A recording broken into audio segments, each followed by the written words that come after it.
गुस्से पर मेरा फुल कंट्रोल है, लेकिन इस हरकत की वजह से गुस्से ने मुझ पर फुल कंट्रोल ले लिया। সালমান খান মানেই ব্লকবাস্টার। তার আসন্ন সিনেমা সিকান্দার নিয়েই এখন বলিউডে সরগরম। কিন্তু সিনেমা মুক্তির আগেই বিতর্ক শুরু। অনেকেই বলছেন এই সিনেমা যেন নান্দামণি বালাকৃষ্ণা অভিনীত বেশ কিছু দক্ষিণী সিনেমা একত্রিত করে নির্মিত। তবে পরিচালক AR মুরুগাদোস স্পষ্ট বলেছেন, সিকান্দার একেবারেই মৌলিক গল্পে তৈরি, কোনো রিমেক বা অনুকরণ নয়। যতই পরিচালক বলছেন সিনেমা আসল, ততই বাড়ছে তুলনা। সিকান্দারের টিজার প্রকাশের পর থেকেই সোশ্যাল মিডিয়ায় শুরু হয়েছে তুলনামূলকভাবে ব্যাপক আলোচনা।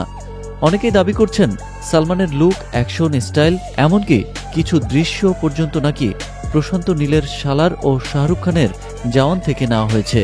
এমনকি নেটিজেনদের কেউ কেউ এক ধাপ এগিয়ে বলছেন সিকান্দার আসলে নান্দামণি বালাকৃষ্ণ অভিনীত ভীরা সিমহা রেড্ডি সিনেমার আংশিক কপি। যদিও নির্মাতারা এসব মন্তব্যকে ভিত্তিহীন বলে উড়িয়ে দিয়েছেন।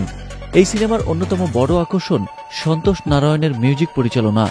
পরিচালক বলেছেন এই সিনেমার ব্যাকগ্রাউন্ড স্কোর হবে অসাধারণ, যা দর্শকদের করবে রোমাঞ্চিত।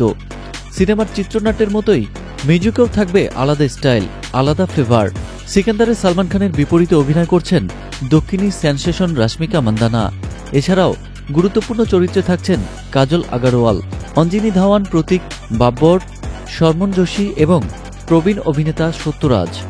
বলিউডের এই মেগা অ্যাকশন থ্রিলার মুক্তি পাচ্ছে ঈদ উল ফিতর 2025-এ।